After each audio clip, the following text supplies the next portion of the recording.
1 million. The number itself has become a symbol of national decay, a cold, statistical echo of the lives lost in a war that has turned inward against Russia's own people. According to recent Western intelligence assessments and leaked European satellite casualty analyses, by mid-2025, Russia's military dead and disabled have surpassed 1 million. Moscow continues to deny these figures, but data compiled by independent Russian outlets like Mediazona and confirmed by BBC Russian service indicate that the majority of these losses come not from Moscow or St. Petersburg, but from the neglected provinces of Siberia, the Urals, and the ethnic republics stretching toward the Pacific. It is a tragedy so vast that it no longer resembles a war, it resembles a demographic amputation. In this catastrophe, the social divide inside the Russian Federation has never been clearer. The gilded streets of Moscow remain bright, filled with untouched youth sipping coffee in new malls, while 5,000 kilometers east in Buryatia or Tuva, entire villages are mourning sons who never returned. Western demographers now call it the periphery bleed, a phenomenon in which Russia's poorest regions are providing nearly 80% of frontline troops, but receiving almost none of the economic benefits of the war effort. While the Kremlin advertises patriotism, its military recruiters quietly exploit desperation, targeting remote communities where unemployment exceeds 20% and average monthly income is less than 1/3 that of the capital.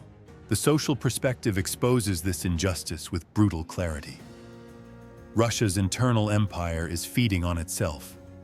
Every mobilization decree widens the gulf between center and periphery, turning the conflict into an invisible class and ethnic war. In Dagestan, protests in 2024 briefly erupted after casualty lists revealed that men from the region were dying at 8 times the national rate. In contrast, recruitment in Moscow's central districts fell by nearly half, protected through university deferments and government exemptions. This is the essence of the Kremlin's selective patriotism, a system where privilege buys survival while poverty buys death. But the real shock in 2025 lies in the growing evidence that the Kremlin strategy is deliberate, not accidental. Analysts at the Jamestown Foundation argue that the disproportionate losses among ethnic minorities are part of a calculated method to maintain political stability in the heartland. By draining manpower from the outer regions, Moscow weakens potential sources of regional dissent while sustaining the illusion of unity. Yet this tactic carries a terrible cost: the hollowing out of Siberia's demographic core. According to Russia's own 2025 census leaks, the male population aged 18 to 35 in Irkutsk and Buryatia has fallen by more than 12% since the war began, an entire generation erased or maimed. Meanwhile, the Kremlin's propaganda machinery works overtime to mask the collapse. State television glorifies heroes of the special military operation, but rarely mentions where they came from. Their villages, now half empty, tell a different story. Fresh graves outnumber newborns. In Kyzyl, capital of Tuva, 3 new cemeteries have opened since 2023, their rows stretching toward the tundra. The demographic scars are already visible from space satellite imagery analyzed by Reuters. This year shows shrinking agricultural output across these same regions, the direct result of labor depletion and the absence of young men. This is not simply the story of a military defeat, it is the story of a social implosion. In today's Russia, the burden of war is measured not by ideology, but by geography and class.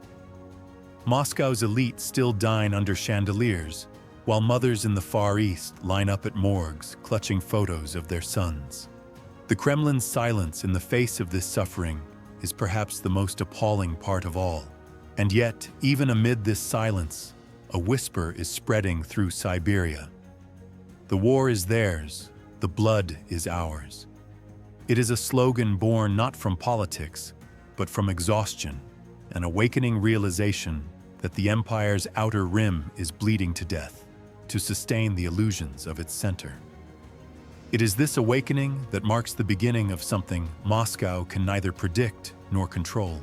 To understand the roots of Siberia's rebellion, one must see Russia not as a unified state, but as an empire turned inward, a system that for centuries has extracted wealth, resources, and lives from its peripheries to feed its core. From the 18th century fur trade to the modern energy pipelines stretching across Yakutia, the logic has remained the same: Moscow takes, Siberia gives. This is the essence of Russia's internal colonialism. What began as geographic exploitation has evolved into demographic exploitation. The empire now taxes not only oil and gas, but human blood.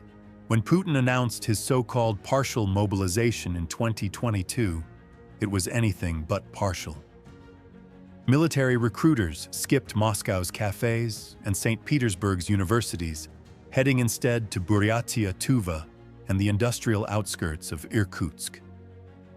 There, in towns where factories have long stood idle, young men were promised a soldier's wage of 200,000 rubles a month, roughly $200 at the time.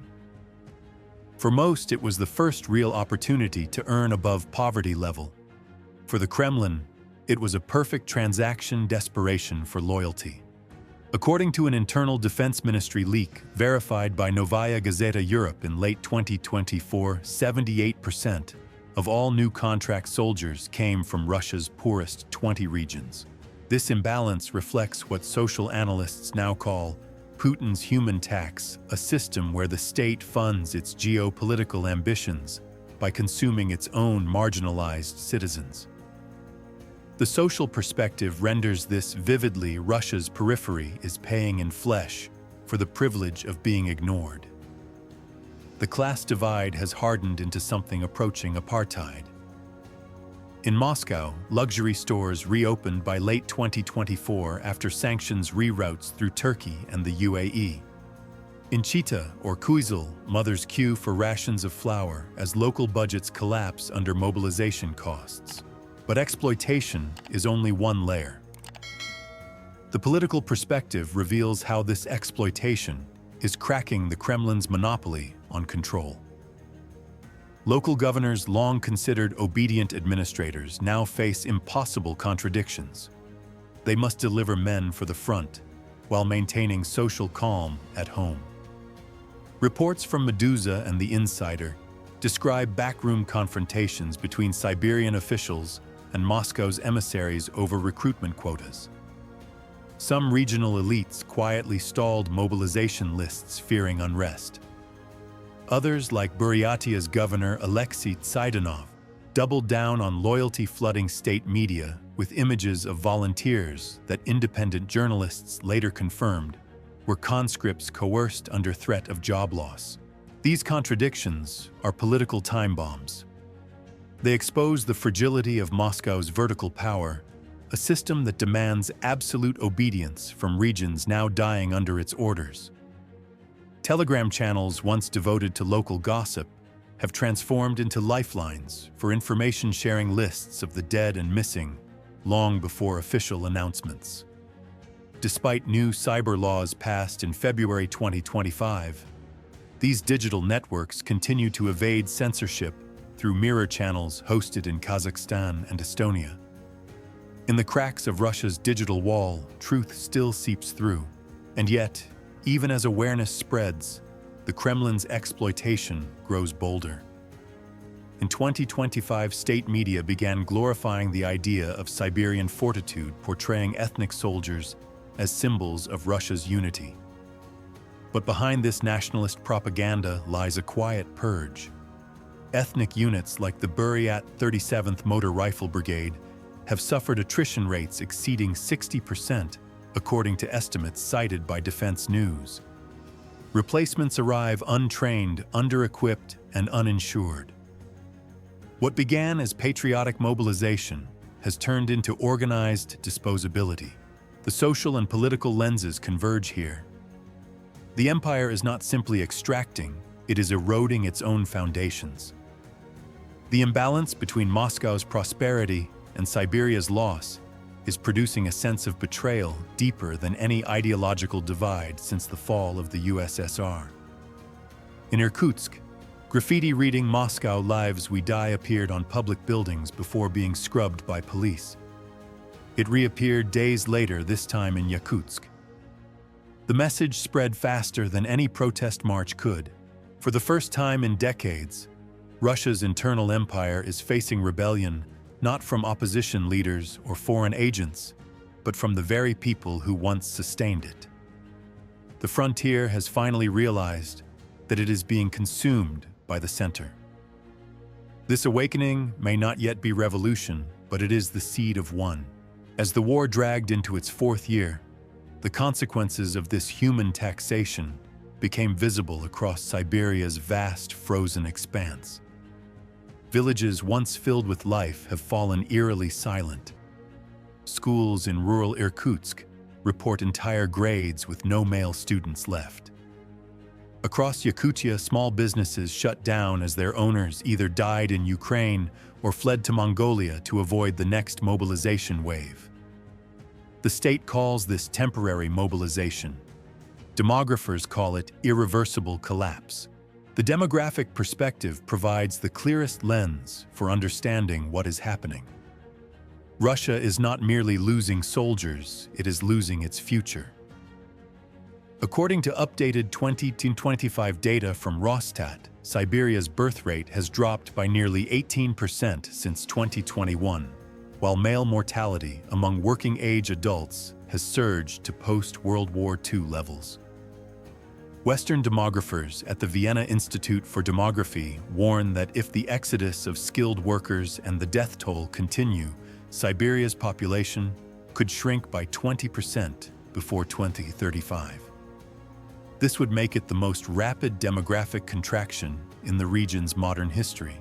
Factories are closing, not because sanctions cripple them, but because there are no hands left to keep machines running. In the mining town of Bratsk, aluminum production fell by 30% in 2024, not from supply shortages, but from labor shortages. Women and elderly men now take shifts once reserved for heavy lifting crews, while hundreds of industrial contracts are outsourced to Chinese contractors. Agriculture tells the same story. Satellite data reviewed by Reuters shows a 15% decline in cultivated land across Siberia since 2022, a direct result of workforce depletion. The economic cost is staggering. Russia's GDP numbers released by the Finance Ministry in early 2025 appear stable only because military spending masks the collapse of civilian industries. But beneath that facade lies a society cannibalizing its own human capital. Every soldier lost at the front is also a missing worker, teacher, or father. Every engineer who flees to Kazakhstan or Armenia represents not just one less brain, but one less builder of Russia's future. This double loss, death, and migration is what demographers call the twin bleeding. Moscow has long feared brain drain, but this time it coincides with physical annihilation. Since 2022, more than 1 million young Russians, mostly IT specialists and engineers, have left the country. Many come from Novosibirsk, Krasnoyarsk, and Omsk, the intellectual heartlands of Siberia. The exodus of these skilled professionals is draining not just productivity, but innovation. Even Russian defense contractors now quietly admit shortages of qualified engineers to sustain drone and missile production. Yet the Kremlin's priorities remain unmoved. Instead of rebuilding communities, Moscow pours its dwindling resources into new military contracts and propaganda. Billboards across Siberia display slogans like, "Work for victory, support the front," while local hospitals lack medicine and heating fuel. This dissonance between message and reality has turned cynicism into quiet rebellion. In Buryatia, doctors treating amputee veterans speak anonymously to Western media, describing hospitals filled with forgotten soldiers, receiving minimal rehabilitation. Their future, they say, is not in recovery, but in oblivion. The demographic impact is devastating beyond economics. The ratio of women to men in some Siberian towns now exceeds 2-to-1, creating what sociologists call demographic deserts. Families fragment as women migrate westward seeking stability, leaving behind empty homes and elderly parents. The Kremlin's promise of compensation to hero families rarely materializes. Corruption ensures that most payments vanish before reaching recipients. This is the slow death of a region. Siberia, once Russia's industrial and demographic reservoir, is becoming a ghost zone. Its people erased, its economy hollowed, its future mortgaged. It is a process that mirrors the collapse of late empires throughout history, when the peripheries are drained to protect the illusion of a powerful center. Moscow may still project strength, but its strength is an illusion built on absence. Every coffin that returns to Irkutsk or Kyzyl carries not only a body, but a warning: Russia is consuming itself faster than it can recover. The demographic scars forming today will not heal for generations. And in those scars lies the quiet certainty that the empire is dying not from foreign invasion, but from within. The first tremors of revolt did not come from generals or dissidents, they came from mothers.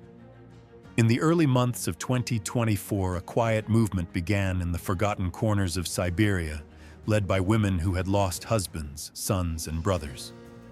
They were not activists. They were ordinary citizens who had run out of patience and tears.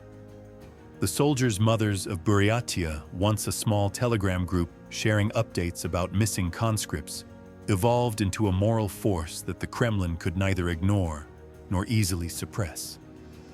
What began as personal grief turned into collective defiance. These women's strength lies not in numbers, but in moral authority.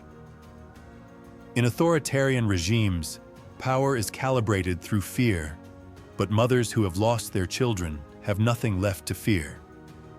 Their protests rarely resemble political demonstrations. There are no banners calling for regime change, only photographs of young faces and small signs that read, "Where is my son?" or "Bring them home." Their questions are human, not ideological, and that is precisely what makes them dangerous. The political perspective captures this dynamic vividly. These movements reveal the fractures forming beneath the Kremlin's facade of total control. Telegram and V-Contact, long censored by Moscow's Roskomnadzor, have become digital lifelines. Despite new surveillance laws signed in January 2025, women continue to share casualty lists, photos of burial sites, and videos of local protests through proxy servers and encrypted bots. According to BBC monitoring, at least 42 separate soldier mothers groups now exist across the Russian Federation, many concentrated in Siberia and the Far East. Collectively, they form an invisible network of grief that the regime's propaganda cannot fully silence. Their defiance has already had political ripples. When the wives of conscripts from Irkutsk published an open letter to Putin in March 2025 demanding rotation for frontline troops, it spread to 2.3 million views before being deleted. Within days, women in Khabarovsk and Chita reposted the letter, adding their own signatures. Local authorities were ordered to detain the organizers, but in a rare act of local resistance, police in Kyzyl refused to carry out the arrests. That hesitation, a minor bureaucratic rebellion, was a signal of something deeper. The state's moral authority was eroding from within. The regime's response was predictable and brutal. In Ulan-Ude riot, police dispersed a group of mothers who had gathered silently outside a military office. No slogans, no chants, only candles and photographs. Videos leaked to Medusa showed officers in full riot gear dragging women across the pavement. The footage sparked outrage online, leading to a brief wave of street vigils in nearby towns. It also exposed the Kremlin's fear. When a government sends armored men to confront grieving mothers, it reveals its own weakness. From a social perspective, these women have become the embodiment of a quiet national conscience. They bridge class and ethnicity in ways the Kremlin cannot. Buryat, Yakut, Russian, and Tuvan mothers now speak a common language of loss. Their protests cross regional borders, even as Moscow tries to keep regions isolated. Each shared video, each photo of a grave becomes a fragment of truth in a nation drowning in lies. By 2025, even international organizations have taken notice. The United Nations High Commissioner for Human Rights referenced the movement in a report on Russia's patterns of internal suppression, describing it as the most significant moral opposition to the Kremlin since the Afghan War. Western journalists compare it to Argentina's Mothers of the Plaza de Mayo, a historical echo of women who turned mourning into resistance. Yet what makes this rebellion extraordinary is its restraint. These women are not calling for revolution. They are demanding accountability, transparency, and life. Their courage is reshaping the moral landscape of post-war Russia. In a country where propaganda has silenced nearly every institution, the voice of a mother asking for her child has become the only truth left standing. And that truth spreads like fire beneath ice. What began as individual pain is now an undercurrent of collective awakening, crossing thousands of kilometers of tundra and forest, uniting towns that have never met. The Kremlin can jail activists, but it cannot jail grief. The quiet rebellion of mothers is the beating heart of Siberia's awakening and the first tremor of an empire's moral collapse. For Vladimir Putin, the spread of this moral resistance across Siberia presents a crisis more dangerous than the battlefield itself. Tanks and missiles can crush armed insurgents, but not the grief of mothers or the despair of entire regions left hollowed by war.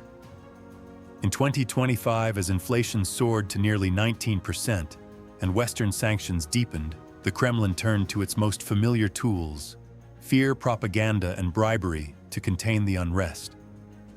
But unlike in 2022, when repression worked swiftly, this time the state's methods revealed cracks in its machinery of control. The first phase of Putin's counteroffensive was surgical repression. Intelligence sources cited by the Moscow Times and BBC Russian report that the FSB launched Operation Silence in early 2025, targeting grassroots movements across Siberia. Dozens of administrators of soldiers' wives' Telegram channels were arrested in Irkutsk, Buryatia, and Krasnoyarsk under new amendments to the Foreign Agent Law. Women accused of spreading disinformation about the army faced up to 7 years in prison. Yet even this crackdown could not erase their message. Within weeks, new anonymous accounts reappeared, coordinated through encrypted foreign servers. At the same time, the Kremlin's propaganda engine shifted gears. The Ministry of Defense began broadcasting segments titled "Siberian Heroes of the Motherland," spotlighting decorated minority soldiers.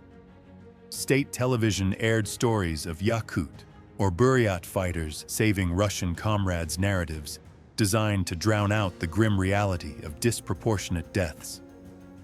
But these stories rang hollow. Independent data gathered by Mediazona confirmed that casualties from Siberia and the Far East accounted for more than 40% of Russia's confirmed dead. Even local officials began quietly admitting that too many coffins are coming home. The political perspective exposes the regime's strategic paralysis. Putin's governance has always relied on a mix of coercion and co-optation. But as the cost of war spirals and regional resentment grows, both instruments are losing power. Rosgvardia units deployed to Ulan-Ude and Kyzyl now face logistical exhaustion and low morale. Leaked documents reviewed by Defense News reveal that desertion rates among internal troops tripled in 2024-2025, largely due to prolonged deployments and unpaid bonuses. In one sense, the Kremlin's own enforcers are starting to experience the same exploitation as the soldiers they suppress. Next came economic bribery, a desperate attempt to pacify the regions through ruble diplomacy. In April 2025, Moscow announced the Siberian Hero Family Fund, promising 5 million rubles in compensation to the families of fallen soldiers. But independent auditors later revealed that fewer than 10% of eligible families ever received full payment. Regional administrations pocketed the rest through kickbacks and inflated paperwork.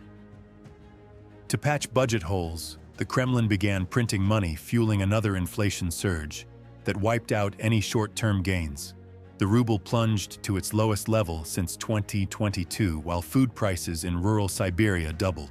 This is the essence of what economists now call Putin's collapsing bargain, a regime trading loyalty for benefits it can no longer afford to deliver.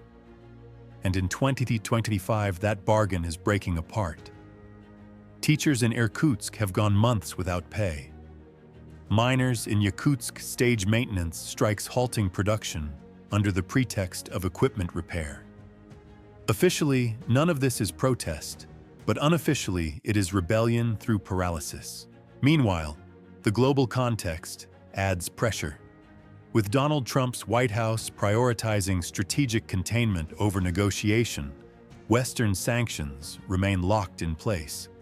Energy exports to Europe remain frozen, and new drone strikes by Ukraine in early 2025 have hit refineries deep inside Russian territory, cutting oil output by 15%. The Kremlin's resources are stretched thinner than at any point in the war. What little money remains flows to defense, not development. Inside Russia, these pressures converge into a single truth: the center is starving the periphery to survive another day. Putin's iron fist now trembles not from external attack, but from the cost of maintaining silence across a country that no longer believes his promises. The propaganda grows louder, the repression harsher, but both are signs of weakness, not strength. In the words of a former Kremlin advisor quoted by Al Jazeera, "The state is holding the lid down, but the pot is boiling." That pot is Siberia, once the empire's resource lifeline, now its ticking time bomb. The Kremlin may control the headlines, but it no longer controls the hearts of the people it has buried beneath its flags. As 2025 draws to a close, the question haunting Russia is no longer whether Siberia will rebel, but how. Revolutions in modern authoritarian states rarely begin with dramatic gunfire or mass marches. They begin in silence, in moments of disbelief, when the myth of invincibility cracks. Across Siberia, that silence has begun to fracture. Train stations in Novosibirsk are filled with men fleeing new mobilization lists. Local councils refuse to publish casualty reports. The sound of dissent is not loud, but constant, a low, unrelenting hum that Moscow cannot mute. The demographic perspective shows why this hum may one day crescendo into collapse. The country is running out of youth. By summer 2025, the male population aged 18 to 35 in several Siberian regions had dropped below wartime thresholds, last seen in 1944. Even the Kremlin's own analysts now privately warn that birth rates will take 2 full generations to recover. Without young workers, the foundations of Russia's military-industrial complex are eroding. Factories producing tanks and ammunition in Omsk operate at 60% capacity, crippled not by sanctions, but by labor shortages. Skilled technicians have either died at the front or emigrated to Kazakhstan and Armenia. This double bleeding of manpower and intellect is draining Russia's capacity to function as a modern state. Brain drain has turned into an exodus. Since the beginning of 2025 alone, an estimated 200,000 IT and engineering professionals have left the country, an acceleration of a trend that began in 2022. What remains is an aging, overburdened workforce sustained by propaganda rather than prosperity. A young man in Irkutsk now faces two choices: enlist or leave. Either way, the state loses him. Under these conditions, the Kremlin's long-term control begins to unravel. Economically, Russia's peripheries have become a black hole for subsidies. Politically, local officials walk a tightrope between loyalty to Moscow and survival within their communities. The social perspective underscores the widening injustice that fuels this discontent. While the Kremlin expands its defense contracts, rural clinics in Buryatia close for lack of staff. While Moscow renovates luxury hotels, Siberia's teachers sell bread to afford heating fuel. The inequality is so visible that even state TV cannot hide it, forcing propagandists to replace statistics with patriotic slogans. The political perspective reveals the slow corrosion of fear. Rosgvardia units stationed in Siberia still suppress protests, but their morale is collapsing. Some officers quietly leak information to local journalists. Others resign, citing mental exhaustion. Meanwhile, rumors spread through Telegram that several local governors are secretly appealing to Moscow for autonomy in managing regional crises. Officially, the Kremlin denies this, but the very existence of such whispers shows how fragile the chain of command has become.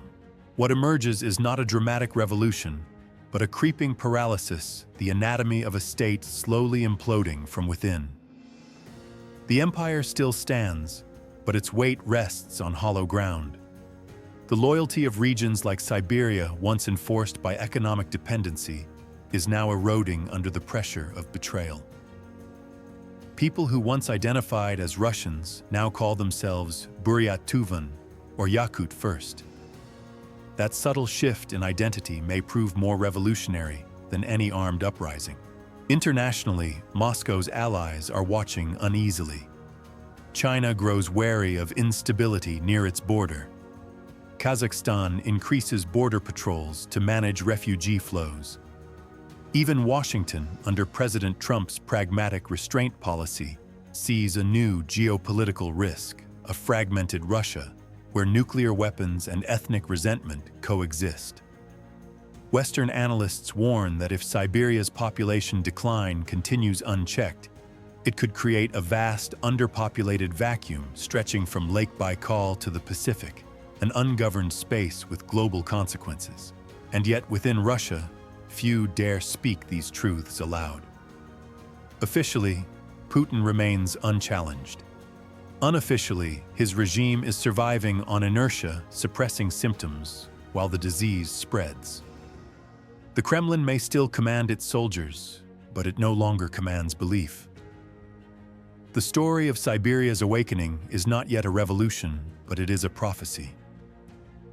Empires do not always fall with thunder.